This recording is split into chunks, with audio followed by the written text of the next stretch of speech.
आज शहबाज भट्टी का बर्थडे है, तो आज का प्रोग्राम उन्हीं के नाम। जर्मनी के एक पायलट ने वर्ल्ड वॉर 2 की एक कहानी सुनाई कि एक शहर पर बहुत ज़्यादा बमबारी हुई। वहाँ पर बहुत सारी इमारतें ज़मीन बोस हुई, बहुत ज़्यादा नुकसान हुआ। उसी शहर में यीशु मसीह का एक स्टैच्यू भी था जो ज़मीन पर गिरा और तबाही का शिकार हुआ। खैर, शहर के लोग बहुत ज़्यादा रोए क्योंकि वो उनके ईमान की इलामत था। मुजस्मे की मुरम्मत शुरू की गई और वो काफ़ी हद तक अपनी हालत में वापस आ गया, लेकिन एक कमी रह गई कि मुजस्मे के हाथ उनकी मुरम्मत ना हो सकी। तो कुछ लोगों ने कहा कि चलो संत राष्ट्र को बुलवाकर नए हाथ बनवा लिए जाएं, और कुछ ने कहा कि नहीं, जंग के दुखों और तबाही की यादगार के तौर पर यीशु मसीह के इस मुजस्मे को बगैर हाथों के ही नस्ब कर दिया जाए। मुजस्मे को दोबारा खड़ा कर दिया गया, लेकिन उसके नीचे एक तहरीर लिख दी गई, तुम मेरे हाथ हो। ये सवाल हर एक क्रिश्चियन के लिए है कि क्या वो यीशु मसीह के हाथ बनता है। यीशु मसीह जिस्मानी तौर पर जब इस दुनिया में थे तो उन्होंने अपने हाथों से कई मौजज़े किए। गिरे हुओं को उठाया, भूखों को खाना खिलाया, अपने हाथों से अंधेरों को रोशनी में बदल दिया, अंधे लोग देख सके। शहबाज भट्टी ने यीशु मसीह के हाथ बनने की पूरी कोशिश की। वो खुशपुर में पैदा हुए। आप उनकी सियासी ज़िंदगी के बारे में तो काफ़ी जानते हैं। मैं ज़रा थोड़ी ज़ाती ज़िंदगी पर चंद बातें करूँगा। पूरा नाम क्लेमेंट शहबाज भट्टी, लेकिन घर वाले, रिश्तेदार और गांव के ज़्यादातर लोग उन्हें लाड के साथ कैमी बुलाया करते थे। खुशपुर में इल्म व अदब के साथ फुटबॉल को भी बहुत ज़्यादा पसंद किया जाता है। शहबाज भट्टी को भी फुटबॉल और कबड्डी खेलने का बहुत ज़्यादा शौक था। अगरचे मैं खुशपुर में पैदा तो नहीं हुआ, लेकिन अमेरिका के साथ मेरे पास खुशपुर की शहरियत भी है। मजाक से कह रहा हूँ क्योंकि मेरे ननिहाल उधर रहते हैं और मैं शहबाज भट्टी के साथ ही पला और बढ़ा। खुशपुर के नौजवान फुटबॉल और कबड्डी बहुत शौक से खेलते हैं, लेकिन कोई 8वीं 9वीं जमात में किसी वक्त शहबाज भट्टी ने ग्राउंड में जाना बंद कर दिया, और इसकी बजाय हमने देखा कि वो लोगों से ज़्यादा वक्त गुजार रहे हैं। खेलने की बजाय वो लोगों से मिलते हैं, कुछ के साथ बहसो मुबासा करते हैं और कुछ के साथ वैसे ही गुफ्तगू में मसरूफ़ रहते हैं। छोटे छोटे बच्चे होते थे उनके पड़ोसी, उनके साथ उनकी मोहब्बत वाज़े नज़र आने लगी। उनका रहम, उनकी मोहब्बत बहुत वाज़े थी। एक चीज़ जो मैंने नोट की कि उनका मज़हब की तरफ रुझान बढ़ना शुरू हो गया। ज़्यादातर लोग 8वीं 9वीं जमात में इतने सीरियस नहीं थे, लेकिन उनके पास ऑरेंज कलर की एक किताब होती थी जिस पर लिखा होता था नया अहदनामा, और उस मुकद्दस किताब को वो बड़ी तसल्ली के साथ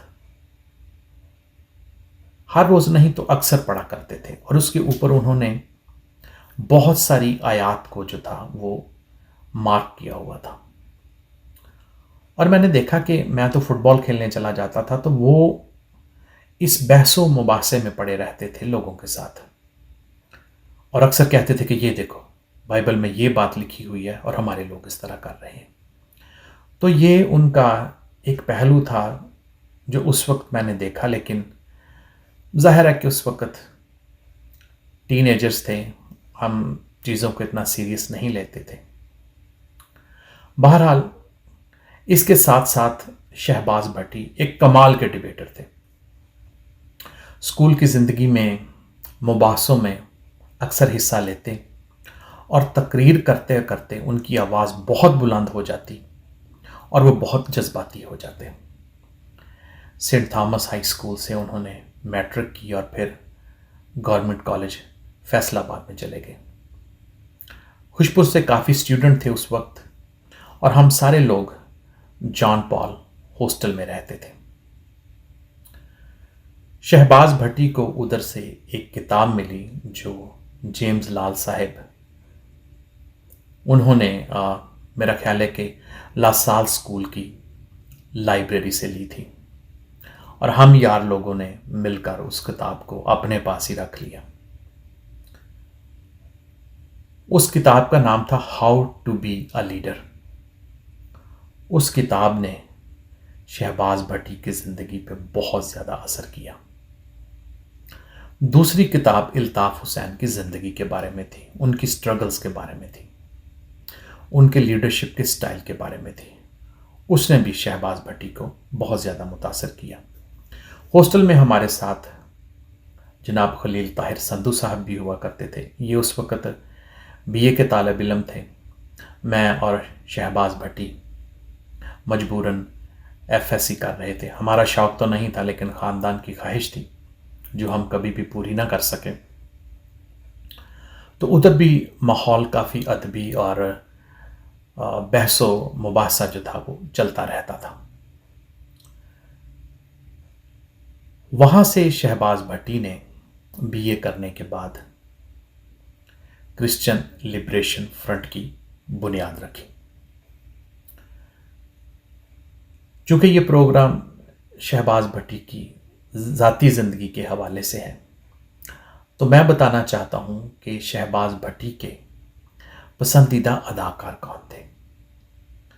इंडियन अदाकारों में उन्हें राजेश खन्ना बहुत पसंद थे और हेमा मालिनी और रेखा उनकी फेवरेट अदाकाराएं थी। इंडियन फिल्म अगर तुम ना होते वो उन्हें बहुत पसंद थी और यही गाना वो अक्सर सुना करते थे। पाकिस्तानी अदाकारों में उन्हें मोहम्मद अली और शबनम बहुत पसंद थे। हॉस्टल के ज़माने में ही तकरीबन 1986 या 87 की बात है कि वो साहिर लुधियानवी और फैज़ अहमद फैज़ को बड़े शौक़ से पढ़ा करते थे, लेकिन उनका फेवरेट शेर कतील शफ़ाई का था। कतील जहां में उत्सा मुनाफिक नहीं कोई, कतील जहां में उत्सा मुनाफिक नहीं कोई, जो जुल्म तो सहता है बगावत नहीं करता। इसी तरह उन्हें फैज़ और साहिर लुधियानवी भी बहुत ज़्यादा पसंद थे। फैज़ और साहिर लुधियानवी के कई शेर उन्हें ज़बानी याद थे। साहिर लुधियानवी की एक किताब से चंद अशार जो शहबाज भट्टी अक्सर पढ़ते थे, आपकी नज़र करता हूँ। वो सुबह कभी तो आएगी, वो सुबह कभी तो आएगी, इन काली सदियों के सर से, जब रात का आंचल ढलकेगा, जब दुख के बादल पिघलेंगे, जब सुख का सागर छलकेगा, जब अंबर झूम के नाचेगा, जब धरती नगमे गाएगी, वो सुबह कभी तो आएगी। फैज़ अहमद फैज़ का एक शेर वो अक्सर मुझे सुनाया करते थे। जिस धज से कोई मक्तल में गया वो शान सलामत रहती है, जिस धज से कोई मक्तल में गया वो शान सलामत रहती है, ये जान तो आनी जानी है, इस जान की कोई बात नहीं।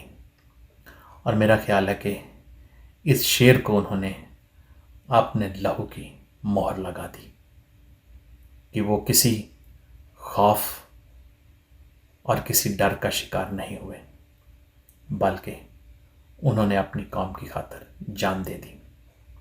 आज मैं एक गुमनाम हीरो का जिक्र करना चाहूँगा, और वो गुमनाम हीरो हैं उनकी बड़ी बहन जैकुलिन भट्टी। शहबाज भट्टी जब अपना बचपन खुशपुर में गुजार रहे थे तो उनकी ये बड़ी बहन फैसलाबाद में नर्स थी। तो उन्होंने एक बड़ी बहन की तरह, एक माँ की तरह और एक दोस्त की तरह शहबाज भट्टी की परवरिश में बहुत अहम किरदार अदा किया। शहबाज भट्टी को बड़ी सोच, बड़ा विजन देने में उनकी बहन का बहुत बड़ा किरदार है, और वो काफ़ी हद तक उनकी माली मुआवनत भी करती थी। हॉस्टल में स्टूडेंट होते हुए तहरीकें चलाना, प्रोग्राम ऑर्गेनाइज करना, ये कोई आसान काम नहीं था, लेकिन उनकी बहन हमेशा दिल खोलकर उनकी मदद करती थी। और ये मोहब्बत इतनी गहरी थी कि एक दफ़ा शहबाज भट्टी की आंखें बहुत ख़राब हो गईं, तो सबको डर लाहक हो गया कि उनकी एक आंख जो है वो ज़ाया हो सकती है। तो उनकी बड़ी बहन जैकुलिन भट्टी ने कहा कि अगर ऐसी नौबत आई तो मैं अपनी आंखें शहबाज भट्टी को दे दूंगी। प्रोग्राम का वक्त बहुत मुख्तसर है, वरना मैं आपको उनकी ज़ाती ज़िंदगी के बारे में और भी बताता।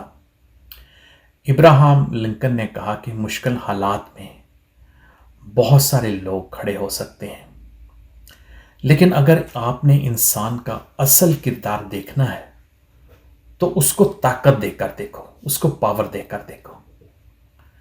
मुझे याद है कि जब शहबाज भट्टी वज़ीर थे और गोजरा का सानहा हुआ तो वो आकर रेलवे लाइनों पर बैठ गए थे। शहबाज भट्टी ने अपने दिल से यसुमसी के हाथ बांधकर अपने लोगों की खिदमत करने की कोशिश की। अगरचे वो हमें नहीं है, लेकिन हमारे दिल के किसी कोने में वो आज भी बसते हैं। आप सबको शहबाज भट्टी का बर्थडे बहुत बहुत मुबारक हो। खुदा हाफिज़। आसिम खन्ना, अमेरिका।